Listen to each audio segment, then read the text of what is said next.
Are you like me, and when you see a listing like this, you feel immediate, indescribable discomfort? Like, why don't you just set the graphics card on the floor of the case at that point? It just hurts to look at. And what if you had the task for building a PC for someone like, I don't know, Mr. Beast or something? What if you wanted an MATX build?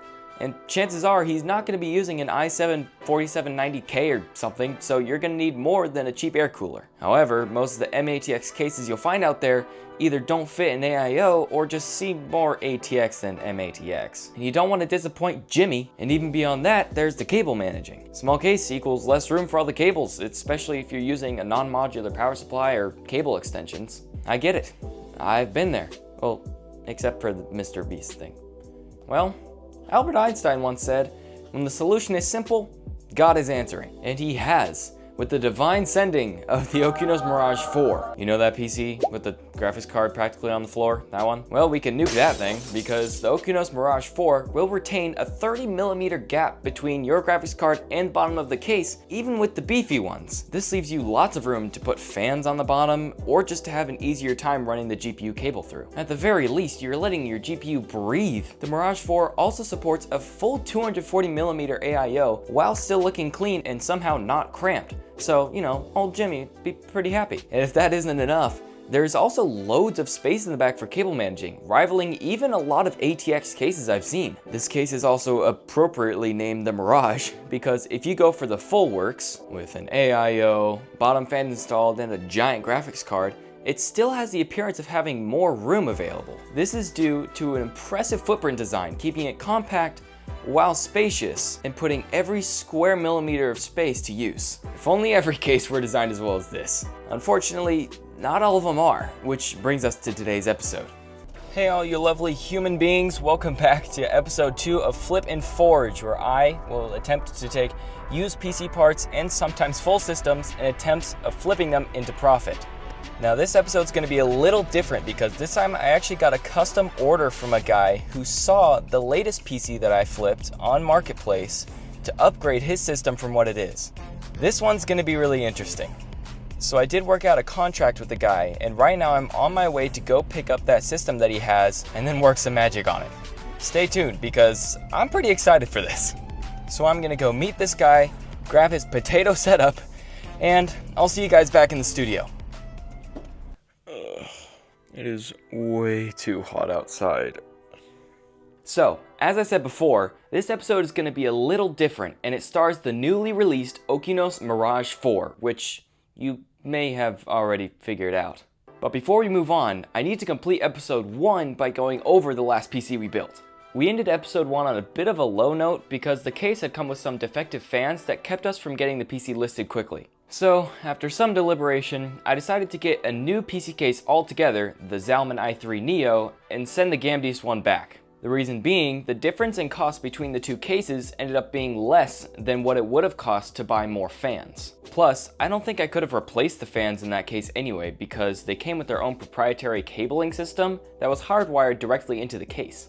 So, after waiting for the new case to get here, I swapped the cases and got ready to take pictures for the listing. But when I turned on the PC to show off the RGB, after about 3 seconds it shut off and smoke started coming from the power supply. As quick as I could, I switched off the power supply and unplugged it from the wall after making sure it wasn't on fire. After waiting a couple minutes to make sure it was safe, I started looking for the problem and found that one of the old Molex cables in the power supply had completely melted. The best that I could figure is that the Molex cable was packed too tightly with the other ones when I was cable managing. I was hesitant to assume a power supply issue because I had been using it in the other case for a while just fine. So I just heaved a big sigh of exasperation and got back on my computer to look for a replacement. I wasn't going to risk using that old power supply again. Thankfully, not much later, I found a used Corsair SF600 power supply for only $40 on OfferUp, and I negotiated them down to $20, which is an absolute steal. I did end up having to buy an SFX to ATX power supply bracket to make it fit in the case, but it was still well worth it to get a nice power supply of a reputable brand like Corsair, especially a fully modular SFX size one. So after setting the world record for the amount of problems in one flip PC, I finally got it listed, and that's where it is to this day. Okay, now that all that's behind us, it's time to focus on the next PC, which the first one so annoyingly delayed. However, I can't be totally mad at the last flip because it's what led to this one. So here's what happened. After a few days of it being listed, a guy messaged me and said he was interested in buying the PC for his girlfriend. He asked a couple questions, seemed like he was ready to confirm the sale, but then backed out saying his girlfriend had changed her mind. But this is the beauty of flipping PCs for a long time. Before I could even respond, he messaged me again asking if I do custom builds, and I said, of course, I do lots of custom builds. In order to cut down on costs, he was thinking that it would be better to upgrade the system he had than to buy a new one altogether. So long story short, he agreed to let me upgrade his system so he can get some better parts. But we're not just gonna stop there, come on. As well as this PC is gonna perform after I'm done upgrading it, it's gonna look even better. Now, since this deal came solely from him checking on my other PC and had nothing to do with my channel and could happen to anyone who's flipping PCs, I figured it's not cheating and that it would be a valid flip for this series. Okay, that's enough talking. So let's see what this guy gave me to work with. Here we go. Honestly, it doesn't look that bad. So in this dusty old rig, we are getting a Ryzen 5 3600, a GTX 1650, 16 gigabytes of DDR4 RAM at 3200 megahertz, a Gigabyte Aorus B450 motherboard, and a terabyte of storage. He's also got an RGB power supply, which is pretty sweet. So overall, this is not a terrible system. It's a pretty solid beginner gaming PC, but there is a lot of room for improvement here. For example, this 1650 has gotta go. 4 gigabytes of VRAM is just not enough to play the latest titles in 2025. So since he's got a nice motherboard, RAM, power supply, and storage, I think the main thing we need to do is upgrade the CPU, graphics card, and CPU cooler. Now, some of you might think that upgrading the CPU cooler is kind of a waste of money because the stock coolers for AMD aren't terrible. But for those of you that haven't guessed yet, we're going to be moving these parts into a much nicer case.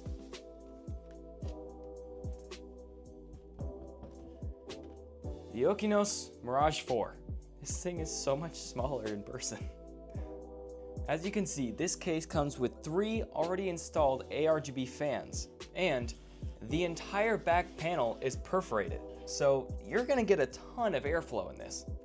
Now, as mentioned before, even though this is an M-ATX case, it still has enough room in the top for a 240mm AIO, which is exactly what we're gonna put in there. But before we build anything in this, we'll need to take everything out of this guy and probably clean it up a little bit, so let's get started.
So as luck would have it, after I finished cleaning all those parts, someone finally responded to me on Facebook Marketplace about a graphics card.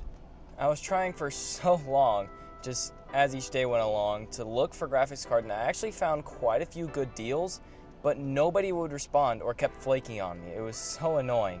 But this guy finally responded to me about a GTX 1080 and an ROG Strix one too, which was only listed for $100, and I think that's a pretty good deal, especially for the brand of it.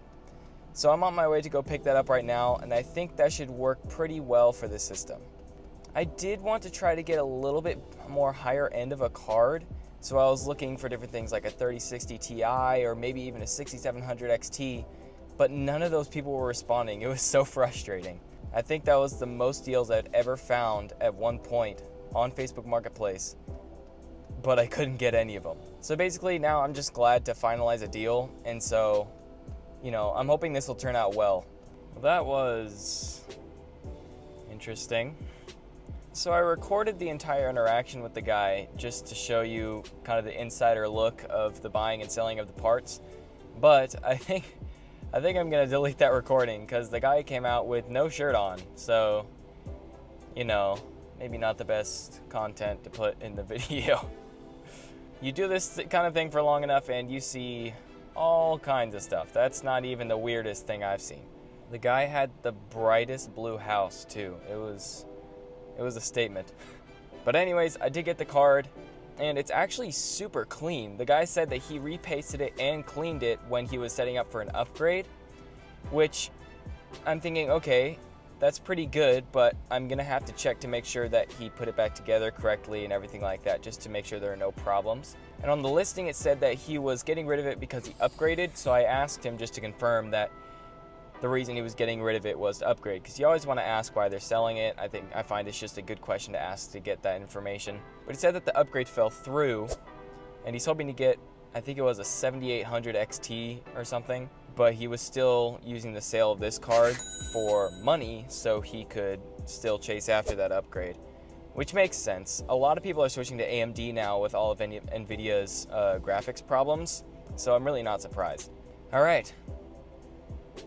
Let's get this thing back to the studio. So, now that we have managed to grab this awesome graphics card right here, that means we now have all the parts that we need to get working on this new system. And for those of you wondering about the CPU, I decided to stick with the Ryzen 5 3600, and here's why. The Ryzen 5 3600 is not a terrible CPU. It still has 6 cores and 12 threads, which means it's perfectly capable of playing most games at 1080p. Also, just to check, I reached out to the guy whose girlfriend I'm upgrading this PC for and asked what kind of game she was planning on playing. And he told me she mainly only plays like sim games and Minecraft and stuff like that. So a CPU upgrade would have probably been a waste of money and time, considering how many people were flaking on me and not responding on Facebook Marketplace yet again. So after some debate, I did decide to keep the Ryzen 5 3600 in there, a decision that I'm fine with. It'll work totally well with the GTX 1080, and this way, we get to move along in the build. But it feels like something is missing. Oh, I know what it is.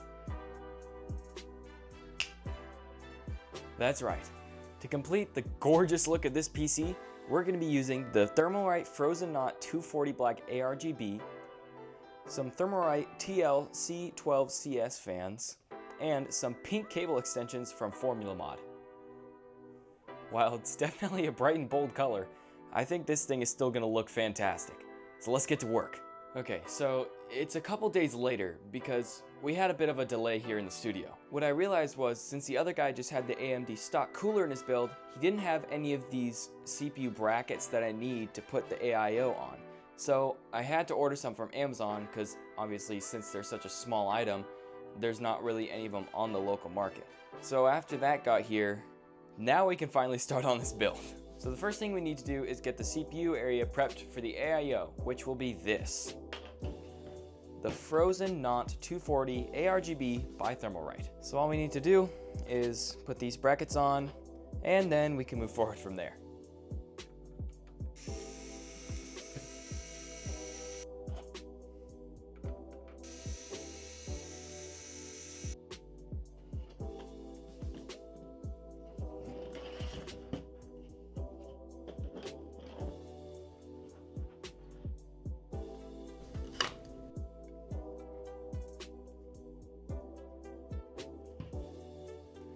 Okay, now that that's primed and ready to go, let's complete the motherboard by putting the RAM in.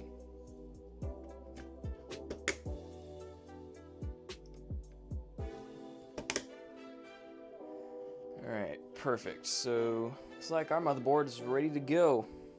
Let's pop this thing in the case. Go. Just gonna move this real quick. I need a bigger work table, guys. Let's move this guy over here. Oh boy. I'm really excited to work in this case.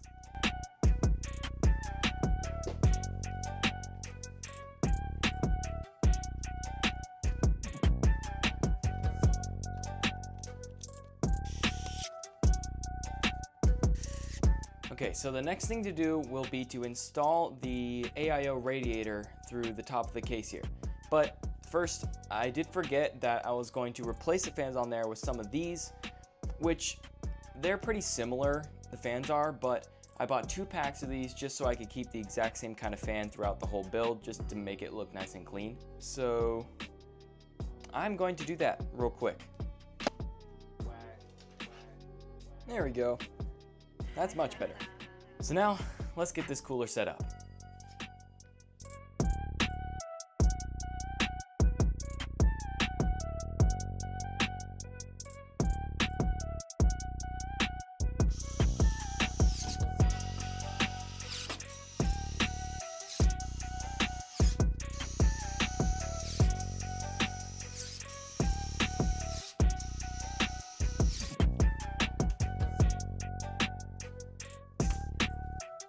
I don't know why, but I feel like installing AIOs is always a workout. Cool. Super glad this is in. So now we just need to finish installing the AIO by getting the pump head on. So let's do that real quick.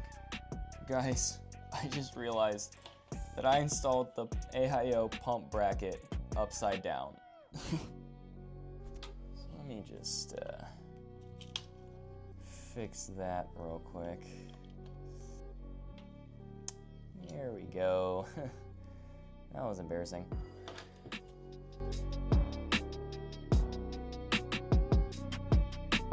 There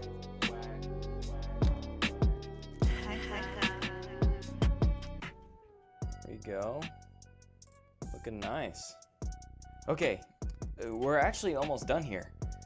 I think all that's left is the graphics card and storage, and then it's just cable managing, and then we'll be done. So without any further delay, let's get this bad boy in the case.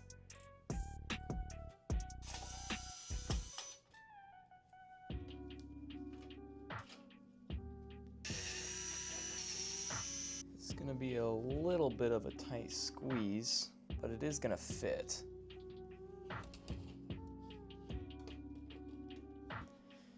Here we go. Ready for the satisfying click. Ooh, that was a good one. Okay, let's get this screwed in. Nice. So there is a little bit of GPU sag, I can tell, but I mean, it's not terrible. It's kind of to be expected with an ROG Strix card, but I think it's fine. So next, I'm going to pop off this right here and get this SATA drive installed. Okay, I got the first 2 screws in, but these next 2 are too close to the edge of the case for me to use that screwdriver, so I need to grab another one. Well, that's actually really nice. They put some cutouts in the back of the case here that are lined up perfectly with the holes for the SSD screws. So you can just, if you have a skinny enough screwdriver, you can just fit it through there so you can screw it in directly. That's actually really clever and thoughtful of Okinos. Alright, the SSD is all screwed in. Oh my gosh, guys. I totally forgot to replace the bottom fans. So I'm going to have to change out the fans and then we can move forward.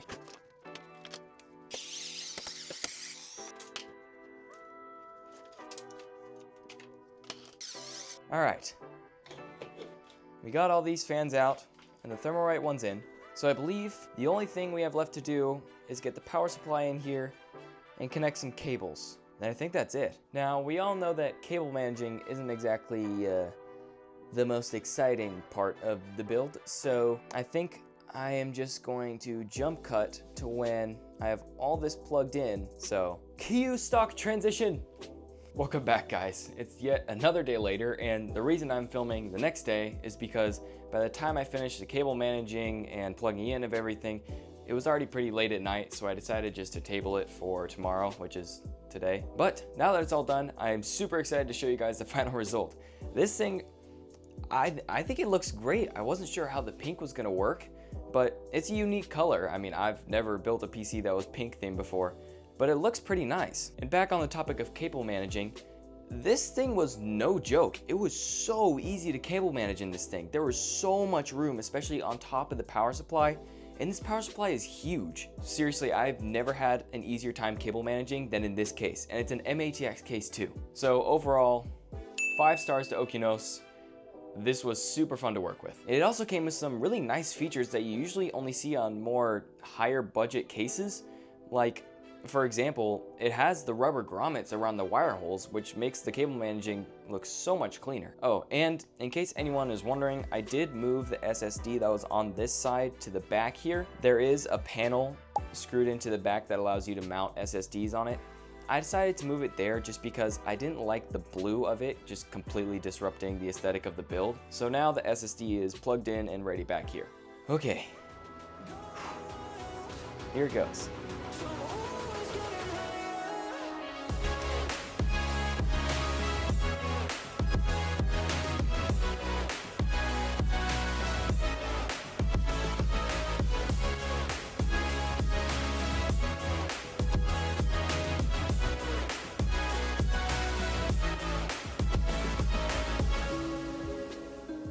Man, this thing looks good.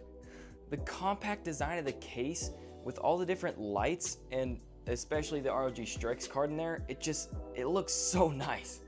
Honestly, this is probably one of my favorite builds so far. So again, huge thanks to Okinos for sending this case over. I had an absolute blast building in it. And if you're thinking of getting a nice budget MATX case for your PC, I strongly suggest the Mirage 4. Even though the price point is somewhere around 60 bucks, it's a super nice case. Now I did test one game for this guy with this PC, and he wanted me to test Call of Duty Warzone. So I hopped into a game and ran MSI Afterburner as a benchmark, and it was getting around 70 to 75 FPS on 1080p Ultra, and it maxed around 120 FPS, which is great. The GTX 1080, while it is an older card, it still holds up really strong. So overall, super happy with the performance and the looks of this PC. So let's go and get it to its owner. Yeah, so here it is. Dude, that looks sick. Yeah, so you got your power button right here. This button, it'll change the fan color presets. You can just cycle through, and then headphone jack, USB and stuff. And then back here, power supply. Just plug in your cord right here. Yeah. Make sure you switch that on, and then you got the light here. And yeah, I think that's pretty much it. Dude, that's sick, bro. I love the new case. That's so cool, man. Bro. I appreciate you, bro. Yeah, of course. How much was it? I think the end was 410. So you already paid 225. So quick math. What's that? 185. Gotcha. Appreciate it, man. Appreciate it. Of course. Yeah. All right. Well, just let me know if there are any problems or anything up with it. But yeah, great PC. Glad you let me upgrade it. It was super fun. Appreciate it. Appreciate it, man. So yeah. All right, man. Go for it. Thank you. Yeah. We hey. in contact soon for the other one. Bro. Yeah. Thank you, guys. See you, dude. All right. Well done. Yes, sir. All right, guys. Just got that one back in the bag. Let's pack up. Let's head back. It always feels good to end a video successfully, even if it took over a month to get it out. So as always, thank you guys so much for watching. And if you stuck to the end, huge thanks for supporting the journey. I loved working in this episode's build, and I hope you guys enjoyed watching it too. And before we go, I want to give a big special thanks to all you who are already subscribed. We did hit 100 subscribers between the last episode and this one, and I am super excited as where this is going to go, and I can't wait to keep moving forward. I can tell you that episode 3 will be coming out much sooner than this one did, because I've already bought our next flip project, and it was an insane deal. So be on the lookout for that episode. You won't want to miss it. So all that being said, I hope you have a great rest of your day, and I'll see you in the next one.